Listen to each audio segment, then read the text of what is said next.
धन्यवाद।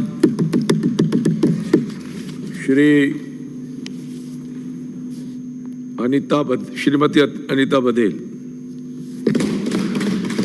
धन्यवाद सभापति महोदय, आपने मुझे मांग संख्या 26 और 27 पर बोलने की अनुमति प्रदान की। माननीय सभापति महोदय, इस दोनों ही मांग पर जब कटौती प्रस्ताव मांगे गए तो कटौती प्रस्ताव देते समय बहुत सारे सुझाव मेरे मन में थे, लेकिन कटौती प्रस्तावों में 5 प्रस्ताव ही दिए जा सकते थे।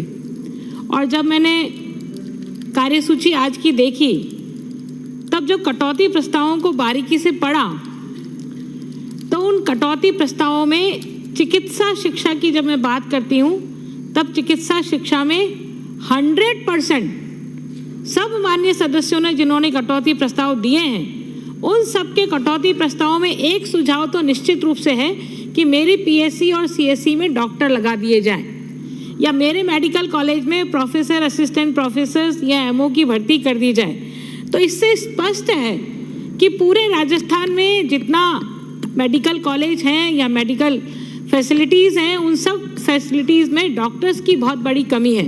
मैं आभार व्यक्त करती हूँ माननीय मंत्री महोदय का और हमारे मुख्यमंत्री भजन लाल जी का कि उन्होंने इस बजट में 1500 डॉक्टर्स और 4000 नर्सिंग स्टाफ की भर्ती की बात की है। परंतु डीडवाना से आने वाले माननीय सदस्य जब उल्लेख कर रहे थे, यदि उस लक्ष्य को मैं देखूं तो उस लक्ष्य को देखते हुए जब मैं इन भर्तियों की ओर देखती हूं तो मुझे लगता है कि ये नाकाफ़ी है। इन भर्तियों की संख्या हमें और अधिक बढ़ानी चाहिए, तभी हम राजस्थान में डॉक्टर्स की कमी को पूरा कर पाएंगे। नहीं तो हमेशा से ही ये मांग बनी रहती है कि राजस्थान में डॉक्टर्स की कमी है, डॉक्टर्स की कमी है, डॉक्टर्स की कमी को पूरा करो। माननीय सभापति महोदय, माननीय मंत्री महोदय का ध्यान मैं इस और भी लाना चाहती हूँ।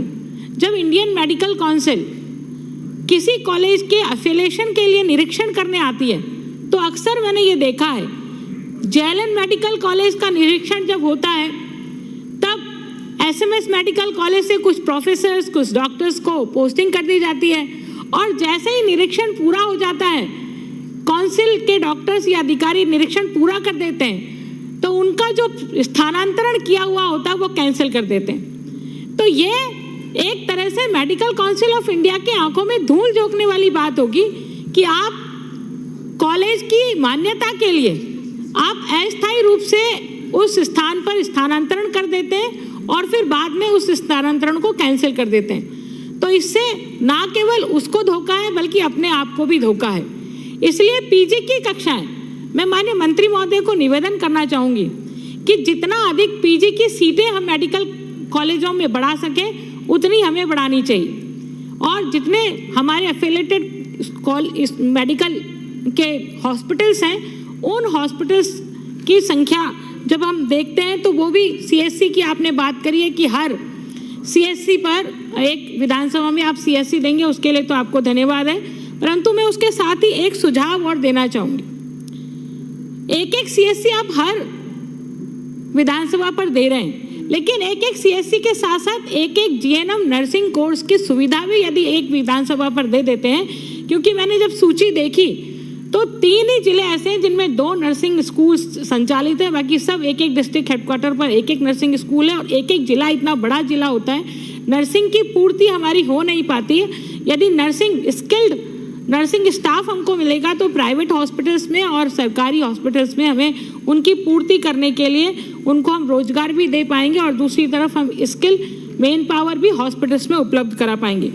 माननीय सभापति महोदय, मैं माननीय मंत्री महोदय का ध्यान इस ओर आकर्षित करना चाहती हूँ कि हम जितने भी उपाय करते हैं वो कुछ समय पश्चात नाकाफी महसूस होते हैं और ये इसलिए होते हैं क्योंकि बढ़ती हुई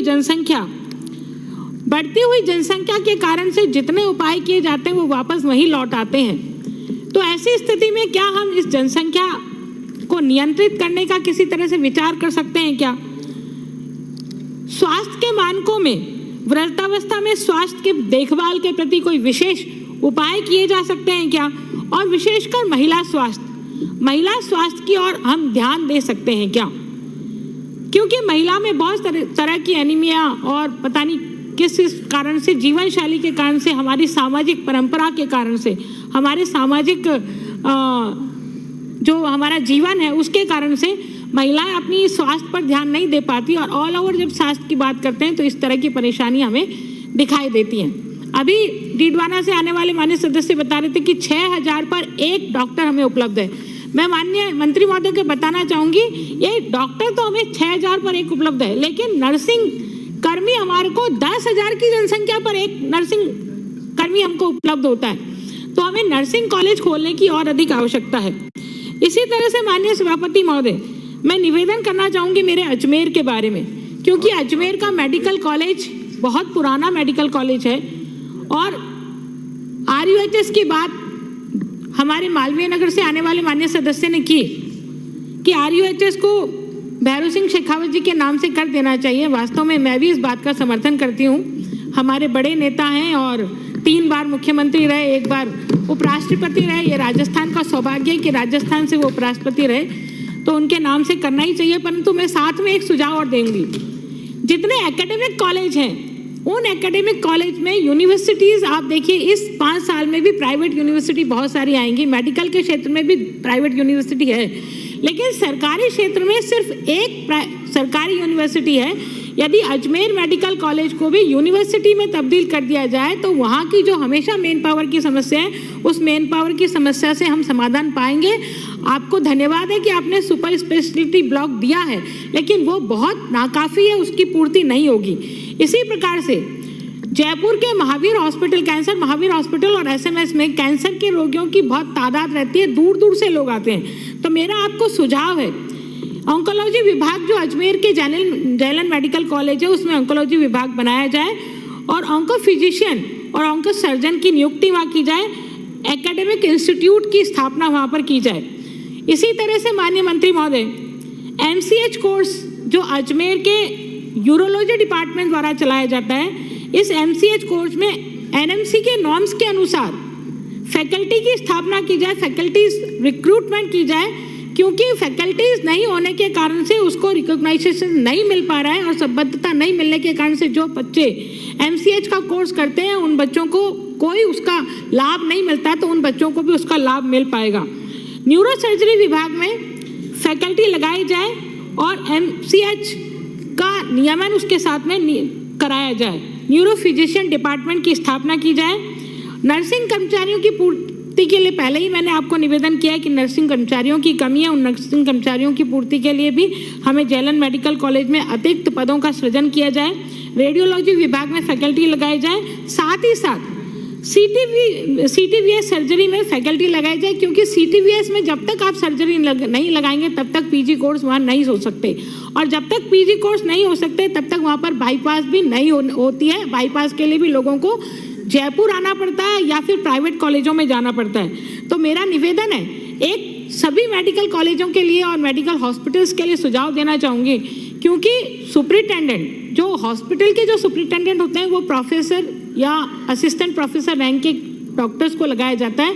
अब वो अपनी प्रैक्टिस करें कि पूरे हॉस्पिटल का मैनेजमेंट देखता रहे, इसलिए हॉस्पिटल के मैनेजमेंट के लिए एक मैनेजमेंट फील्ड से ही किसी मेन पावर को लगाया जाएगा। किसी RAS को भी आप डेप्यूट कर सकते हैं, किसी IAS को भी आप डेप्यूट कर सकते हैं, ताकि हॉस्पिटल के रख रखाव, पानी, बिजली और सफाई, अभी सीकर से आने वाले माननीय सदस्य सफाई की बात कर रहे थे, कोई भी डॉक्टर सफाई की ओर ध्यान नहीं देता है। उसको लगता है कि मेरी प्रैक्टिस छूट जाएगी, मेरा पेशेंट छूट जाएगा। इसलिए सरकारी हॉस्पिटल्स में सफाई बहुत बड़ा मुद्दा है और इसे हमें महसूस करना चाहिए। इसीलिए लोग प्राइवेट हॉस्पिटल में क्यों जाते हैं? प्राइवेट हॉस्पिटल में अच्छे डॉक्टर्स नहीं है, नर्सिंग ट्रेनिंग अच्छी नहीं है, फीस भी ज़्यादा देनी पड़ती है, लेकिन फिर भी प्राइवेट हॉस्पिटल में सिर्फ इसलिए जाते हैं कि वहाँ व्यवस्था ठीक है, सफाई ठीक है। यदि ये सफाई और व्यवस्था सरकारी हॉस्पिटल्स में ठीक हो जाए तो मैं समझती हूँ कि सरकारी हॉस्पिटल्स में भी प्राइवेट हॉस्पिटल्स के जैसे लोग बहुत अच्छे से आ पाएंगे, क्योंकि प्राइवेट हॉस्पिटल से ज़्यादा स्किल्ड डॉक्टर्स हमारे पास है, प्रोफेसर और उससे अधिक रैंक के लोग हमारे पास, मेन पावर हमारे पास है। तो ऐसी स्थिति में हमें सरकारी हॉस्पिटल्स में सफाई की व्यवस्था के ध्यान के लिए और बाकी के मेंटेनेंस के लिए, चाहे वो विद्युत की लाइन हो, चाहे नालियाँ हो, चाहे शौचालय हो। अभी जयपुर से आने वाले बाल मुकुंदाचार्य जी कह रहे थे कि कितनी गंदी शौचालय की व्यवस्था वहाँ पर है। तो ऐसी स्थिति में जहाँ पर हम सफाई की तो बात करते हैं, इसलिए करते हैं कि भाई स्वच्छता से ही स्वास्थ्य रहता है, लेकिन हॉस्पिटल्स में या जब हम देखते हैं तो इस प्रकार से हमें लगता है कि हॉस्पिटल में सफाई नहीं है। तो इसलिए मैं निवेदन करना चाहूँगी, मेरे अजमेर के सैटेलाइट हॉस्पिटल के बारे में निवेदन करना चाहूँगी। जैसा मान्य चौमू से आने वाली मान्य सदस्य कह रही थी कि कैशलेस सुविधा हमने पहले प्रारंभ की। सीकर से आने वाले मान्य सदस्य, झुंझुनू से आने वाली मान्य सदस्य ये बता पाएंगी कि पहले आपने शुरू करी या पहले हमने शुरू करी? भामाशाह योजना जो इस राजस्थान की पहली कैशलेस व्यवस्था थी, तो 2008 में तो आपकी सरकार आ गई थी। हमने 2013 से 18 के बीच में वसुंधरा जी की सरकार में ये कैशलेस व्यवस्था शुरू करी नहीं। और उसके अतिरिक्त अभी आपने कहा, मंत्री महोदय ने अच्छा जवाब दिया कि आप उत्तर सुन के जाइएगा। आपने ये कहा कि 10-12 दिन में ही नर्सिंग जो संविदा कर्मी लगे हैं वो नियमित हो जाते हैं। भैया ये घोषणा तो कांग्रेस के घोषणा पत्र में छपी थी कि हम संविदा कर्मियों को स्थायी नियुक्ति देंगे, लेकिन आप 5 साल नहीं कर पाए और हमसे अपेक्षा करते हैं कि 10-12 दिन में ही हम कर लेते। तो ये दोनों चीजें कैसे संभव हो पाएंगी? मैं अंत में माननीय सभापति महोदय मेरे सैटेलाइट की 2 मांग पर को कहते हुए पूरा करती हूँ। मेरे सैटेलाइट हॉस्पिटल में माननीय मंत्री महोदय, जैसा ओपीडी 10,000 का ओपीडी वहाँ पर है और पर मंथ 300 से 400 डिलीवरीज वहाँ पर होती हैं। ऐसी स्थिति में जितनी पोस्टें वहाँ जिला अस्पताल के नाते से होनी चाहिए थी उतनी पोस्टें वहाँ स्वीकृत तो है, लेकिन वहाँ डॉक्टर्स की पदस्थापन नहीं है। इसलिए जल्द से जल्द डॉक्टर्स का वहाँ पदस्थापन कराया जाए। उसी कैंपस में हमने जगह उपलब्ध कराई है, उस जगह पर डॉक्टर्स के रेजिडेंस बनाए जाए और नर्सिंग स्टाफ और जेएलएन मेडिकल कॉलेज के दबाव को कम करने के लिए एक सर्जरी डिपार्टमेंट, एक मेडिकल की यूनिट वहाँ, चूंकि वो जेएलएन के अंडर में ही है, मेडिकल कॉलेज के अंडर में, इसलिए वहाँ स्थापित किया जाए।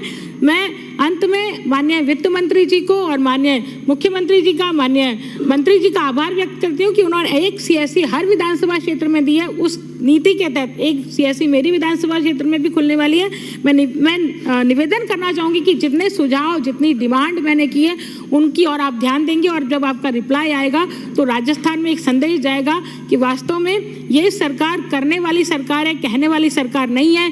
कैशलेस की सुविधा जिसको चिरंजीवी, भामाशाह को चिरंजीवी नाम दिया गया, वो कन्फ्यूजन आपके कारण से हुआ। वो कन्फ्यूजन जनता को किसी प्रकार का नहीं है, क्योंकि जनता को अच्छे से समझ में आ गई बात कि ये सरकार ने सिर्फ नाम बदलने का काम किया। हम जनता क्लिनिक खोलेंगे, जलता क्लिनिक खोलेंगे, लेकिन पूरे राजस्थान में सिर्फ जयपुर के अलावा एक भी विधानसभा में जनता क्लिनिक नहीं खुला। इसलिए आज हम यहाँ हैं और आप वहाँ हैं और आप हमेशा वहाँ रहेंगे, ऐसा ही मेरे को विश्वास है। बहुत बहुत धन्यवाद। बहुत धन्यवाद।